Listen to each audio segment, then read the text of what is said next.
Option శాసనసభ సమావేశాలు మీరు ఎప్పుడు స్పీకర్ గారికి లేఖ రాసినా మేము చర్చలకు ప్రభుత్వం వైపు నుంచి కూడా మేము సానుకూలంగా స్పందిస్తాం. శాసనసభలో శాసన మండలిలో కృష్ణానది జలాల మీద, గోదావరి నది జలాల మీద, ఉమ్మడి రాష్ట్రంలో జరిగిన నిర్ణయాల మీద, మీరు 9.5 సంవత్సరాల పరిపాలన తీసుకున్న నిర్ణయాల మీద, ఈ సంవత్సరన్నరలో మేము తీసుకున్న నిర్ణయాల మీద కూలంకషంగా సబ్జెక్టుల వారిగా చర్చిద్దాం, ప్రజలకు వివరిద్దాం. ఈ ప్రభుత్వం సహేతుకమైన సూచనలు సలహాలు వస్తే తప్పకుండా పాటిస్తుంది.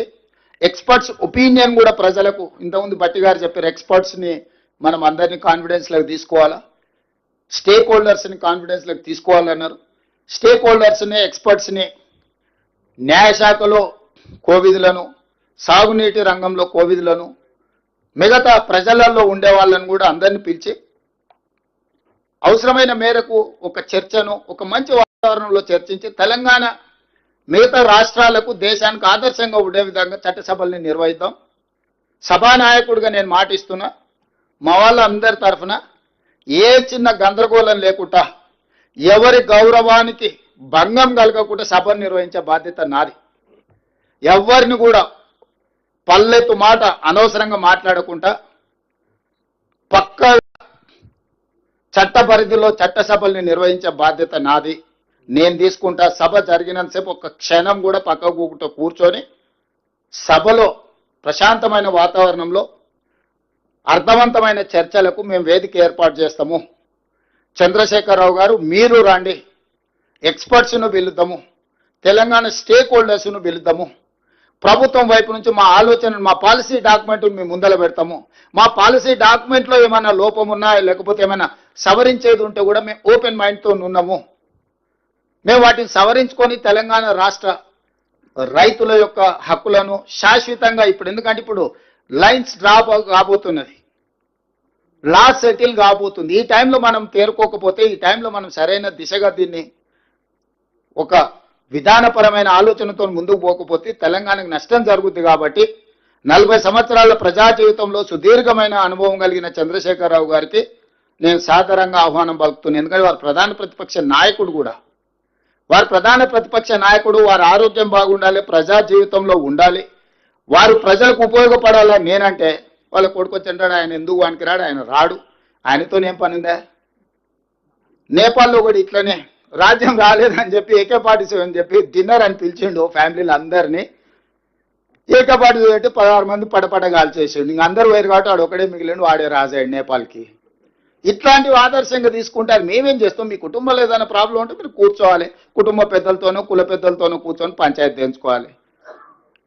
తమ్ముడి చెల్లెలకు పంచాయతీ ఉంటే, బావబామర్దులకు పంచాయతీ ఉంటే ఎవరినో ఒకరిని కుల పెద్దనో కుటుంబ పెద్దనో పిలుచుకొని పంచాయతీలు తెంచుకోవాలి. కానీ ఈ వీధి భాగత్వాలనే ఓ దిక్కు బావ, ఓ దిక్కు బామర్ది, ఇంకో దిక్కు చెల్లె, ఈయన గల్లీలంట, ఆమె ఢిల్లీలంట. ఏంటి ఇది? తెలంగాణ సమాజం గమనిస్తలేదా? ఈ వీధి భాగవతాలు మంచివి కావు. 10 సంవత్సరాల అధికారాన్ని చెలాయించిండ్రు. 10 సంవత్సరాల తర్వాత ప్రజలు ఒక తీర్పు ఇచ్చిండ్రు, స్పష్టమైన తీర్పు. ఆ తీర్పును గౌరవించండి. ఇక ఇదొక మార్గం. రెండవది, సరే మీ లైన్లకే కొంచెం వస్తా, ఎప్పుడో ఎక్కడికైనా వస్తా, ఎక్కడికైనా రామాట, ఎక్కడికొద్దు స్వామి, ఎర్రవల్లి ఫామ్ హౌస్కు నేనే మా మంత్రుల బృందాన్ని పంపిస్తా, ఏం ప్రాబ్లం లేదు. తారీఖు చెప్పు, మొత్తం ఈ సెటప్ అంతా తీసుకొని వస్తారు మా వాళ్ళు. ఎర్రవల్లి ఫామ్ హౌస్లోనే చర్చ పెడతాము. చంద్రశేఖరరావు గారి ఆరోగ్యం అంత గొప్పగా లేదు, రావడానికి ప్రయాణం చేయడానికి ఏమైనా ఆరోగ్యం సహకరించకపోతే మీరు కుర్చీ వేసుకొని అక్కడ కుర్చీలో కూర్చోండి. చంద్రశేఖరరావు గారు మొత్తం మాక్ అసెంబ్లీ అని తెలంగాణ ఉద్యమంలో కోదండరామ్ గారు నిర్వహించేవాళ్ళు. శ్రీనివాస్ రెడ్డి గారు కూడా అప్పుడు అందులో ప్రశ్నలు అడిగి మమ్మల్ని అందరినీ మాక్ అసెంబ్లీ నిర్వహిద్దాం ఎర్రవల్లి ఫామ్ హౌస్లోనే. మా మంత్రుల బృందాన్ని నేను పంపిస్తా, అన్ని వివరాలు చర్చించుకుందాం. కాదు కూడదు అని ఒకవేళ అంటే చంద్రశేఖరరావు గారు పిలిస్తే నేను కూడా వస్తా. నాకేం బేసిజాలు లేవు. నాకంటే సీనియర్ ఆయన పబ్లిక్ లైఫ్లో, ప్రజా జీవితంలో, అనుభవంలో చంద్రశేఖరరావు గారు. వారి ఆరోగ్యం సహకరిస్తలేదు, లేదు ముఖ్యమంత్రి గారు కూడా రావాల్సిందే. చర్చలు ముఖ్యమంత్రి లేకపోతే సమర్థవంతమైన అర్థవంతమైన చర్చలు జరగవు. ముఖ్యమంత్రి కూడా ఈ చర్చలో పాల్గొనాలి అని చంద్రశేఖరరావు గారు కోరుకుంటే ఎర్రవల్లి ఫామ్ హౌస్లో జరగబోయే ప్రజాప్రతినిధుల సమావేశానికి నేను కూడా వస్తాను. తారీఖు నిర్ణయించండి. క్లబ్బులు పబ్బులు అంటేనే మాకు కొంచెం ఇబ్బంది, మేము వాటికి దూరం మొదటి నుంచి, ఇప్పుడు కాదు చదువుకునేటప్పటి నుంచి కూడా క్లబ్బులకు పబ్బులకు దూరము. ఈ తెలంగాణ వచ్చినప్పటి నుంచి వాటి మీద ఎన్నో బైక్ ఛాలెంజ్లు చేసినాం, గంజాయికి డ్రగ్స్కు వ్యతిరేకంగా ఎన్నో నిర్ణయాలు తీసుకున్నాం.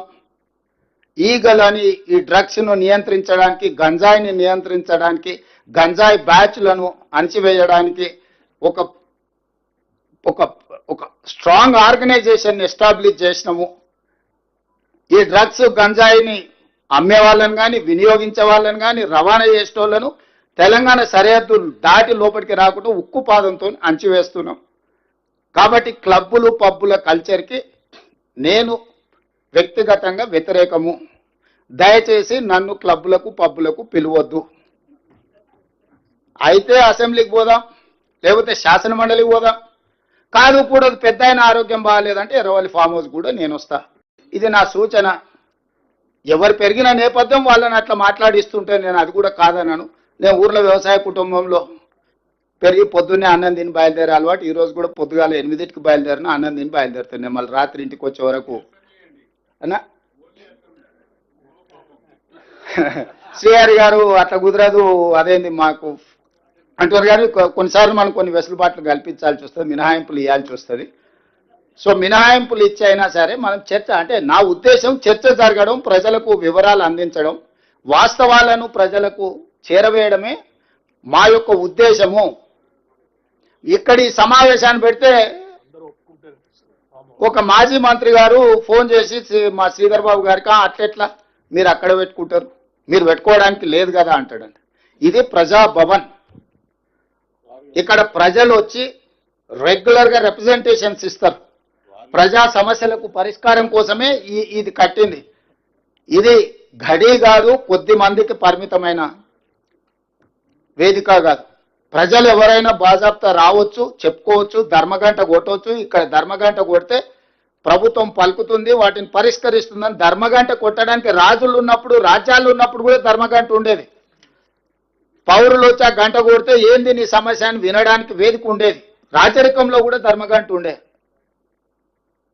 అలాంటిది మీరు ధర్నా చౌక్ బంద్ చేస్తారు, ధర్మగంట బంద్ చేస్తారు, వీటిలల్లో గద్దరన్న లాంటి వాళ్ళకు ప్రవేశము నిషేధిస్తారు. వీటన్నిటిని బార్లా తెరిచి ప్రజలందరూ మేము ఆహ్వానించి ప్రభుత్వం అధికారికంగా ఇంతమంది ప్రజాప్రతినిధులను, అధికారులను పిలిచే సమావేశాన్ని ఏర్పాటు చేసుకుంటే హరీష్ రావు గారికి అభ్యంతరం. హరీష్ రావు గారు ఫోన్ చేసి మా శ్రీధర్ బాబు గారిని బెదిరిస్తున్నాడు, అట్లెట్లా పెట్టుకుంటారు మీరు అని. ఏంటి పద్ధతి? అంటే ఇప్పుడు ఏదైనా వాస్తవాలను వివరించడానికే ప్రజా వేదికలను మేము వాడుకుంటున్నాము. మేము వ్యక్తిగత ప్రయోజనాల కోసం దేన్ని వాడుకోవడం లేదు. ఇవాళ మీకు అన్ని కూడా వాస్తవాల ప్రాతిపదికన ఒక క్రొనాలజీ ప్రకారం మంత్రి గారు వివరించారు. దీన్ని ఒక నివేదిక రూపంలో, బుక్లెట్స్ రూపంలో కంప్లీట్గా నివేదిక తయారు చేసి రాష్ట్ర ప్రభుత్వం తరఫున వివరాలు అందరికీ కూడా అందించాలి. అదేవిధంగా బట్టి విక్రమార్క గారు చెప్పినట్టు ఎక్స్పర్ట్స్తోని, అదేవిధంగా స్టేక్ హోల్డర్స్తో కూడా మళ్ళొకసారి పవర్ పాయింట్ ప్రజెంటేషన్ కూడా పెట్టడానికి శాఖ మంత్రి గారు కొంత ఇనిషియేట్ చేయాలి. మూడవది ఇది అయిన తర్వాత పాత 10 ఉమ్మడి జిల్లాలకైనా పెద్దలు కోదండరామ్ గారు, కడియం శ్రీహరి గారు, కేశవరావు గారు లాంటి వాళ్ళు మొదటి నుంచి తెలంగాణ ఉద్యమంలో ఉండి హక్కుల కోసం కొట్లాడిన వాళ్ళు పాత ఉమ్మడి 10 జిల్లాలైనా కనీసం దీన్ని ప్రజలకు వివరించే విధంగా ఒక కార్యాచరణ తీసుకొని ప్రజలకు వివరిస్తే తెలంగాణ ప్రజలకు వాస్తవ పరిస్థితులు అవగాహనలోకి వస్తాయి. వాస్తవాలను వివరించిన వాళ్ళు అవుతాము. గవినోళ్ళ శ్రీనివాస్ రాయలసీమ లిఫ్ట్ మీద వేసిన మా నారాయణపేట, మా దగ్గర నుంచి మేము శ్రవణ్ అని ఒకప్పుడు TV9 రిపోర్టర్, ఇప్పుడు అడ్వకేట్ ఇన్ సుప్రీం కోర్ట్, పర్సనల్గా తీసుకొని పర్సనల్ కెపాసిటీలో పోయి ఎన్జిటీలో కేసు వేయించి ఆనాడు స్టే తెచ్చిన తర్వాతనే రాష్ట్ర ప్రభుత్వం అందులో ఇంప్లీట్ పిటిషన్ వేసింది. సో ఇవన్నీ కూడా ప్రతి క్షణం పర్యవేక్షించుకుంటూ తెలంగాణ హక్కులను కాపాడడానికి మేము ప్రయత్నం చేస్తున్నాము. ఈరోజు ఆంధ్రప్రదేశ్ ముఖ్యమంత్రి గారికి కూడా వరద జలాలునే మేము తీసుకెళ్తామంటున్నారు. మరి అదే వరద జలాలు కాదు, నికర జలాలు, మిగులు జలాలు, వరద జలాలు ఏవైనా కావచ్చు. మా నల్గొండకు మా రంగారెడ్డి జిల్లాకు తీసుకెళ్తే మీకు అభ్యంతరం ఏంది? నికర జలాలు గోదావరి బేసిన్లో 968, 518, 968 తెలంగాణకు, 518 ఆంధ్రప్రదేశ్కి పోతే 8లో తీస్తే దాంట్లో ఆ వరద జలాలలో ఎవరికి ఎంత వస్తుందో లెక్క కడతాం ప్రపోర్షనేట్ గా ప్రోరేటా ప్రకారం. మోరార్లెస్ ఎంత పర్సెంటేజ్ నికర జలాలలో ఉందో వరద జలాలలో కూడా మోరార్లెస్ ప్రోరేటా ప్రకారం ఒక హక్కు ఉంటుంది. ఆ హక్కు ప్రకారం వరద జలాల మాకెంత ఉందో ఆ వరద జలాల మీకెంత వస్తుందో ఒక లెక్క తెలుసుకున్న తర్వాత పైన మేము కట్టుకుంటాం, కింద మీరు కట్టుకోండి. ఇప్పుడు పైన మేము కట్టుకోకుండా మా నీళ్లు మేము ఒడిసి పట్టుకోకుండా చంద్రశేఖరరావు చేసిన పాపాల వల్ల, కాళేశ్వరం కూలిపోవడం వల్ల, చేవెళ్ల ప్రాంతాన్ని మినహాయించడం వల్ల ఆ నీళ్లు మిగిలిపోయి నీ కింద వరదలాగా కనిపిస్తుంది. మేము వాడుకుంటే మీకు వరద ఉందా బురద ఉందా ఏముందో తేలుతుంది కదా. ఫస్ట్ మా ప్రాజెక్టులు అన్నీ చేయండి, మా కంప్లీట్ చేసుకోనియండి. ఆయన 10 ఏళ్ళు నిధులు ఖాళీ అయిపోయినాయి కానీ నీళ్లు మాత్రం మాకు రాలే. ఇప్పుడు ఆయన కట్టిన 1,00,000 కోట్లు ఖర్చు పెట్టి నికరంగా కట్టిన కాళేశ్వరం కూలిపోయింది. కూలింది కాబట్టి ఏమైనా కొన్ని నీళ్ళు నీ కింద వరదలాగా కనిపిస్తుండొచ్చు, నేను కాదంటే లేను. అవి చర్చ చేద్దాము. ఫస్ట్ నికర జలాల మీద ఒక లెక్క ఉంది, 968, 518. ఆ లెక్క మీద మనం చర్చ చేయాల్సిన అవసరం లేదు. ఆ తర్వాత ఉండే మిగులు జలాలలో మీ హక్కు ఏంది, మా హక్కు ఏంది. ఆ తర్వాత వరద జలాల మీద మీ హక్కు ఏంది, మా హక్కు ఏంది. మేమేమేమి కట్టుకోవాలనుకుంటున్నాం, మీరేమేమి కట్టాలనుకుంటున్నారు. గోదావరి రివర్ మేనేజ్మెంట్ బోర్డు దగ్గర కూర్చుందాము, మాట్లాడుకుందాము. ఈ స్టేట్ రీఆర్గనైజేషన్ యాక్ట్ ఉన్నాయి. ఫస్ట్ అధికారులతో చర్చ చేయాలి, ఆ తర్వాత మంత్రులతో చేయాలి, ఆ తర్వాత అపెక్స్ కౌన్సిల్ వేసుకోవడానికి అన్ని రకాల వెసులుబాట్లు చట్టంలోనే కల్పించిండ్రు. నీకు ఇన్ఫ్లుయెన్స్ ఉంది కదా, డైరెక్ట్ పైకి పోతా అంటే ఎట్లా? ప్రతి కేసు సుప్రీంకోర్టు వినదు. Sessions court, district court, high court, తర్వాత సుప్రీంకోర్టు. నువ్వు ఈ సిస్టమ్ అంతా తీసేసి అట్నుంచి వస్తాం మేము కిందికి, మాకు అధికారం ఉంది కాబట్టి మోడీ మేము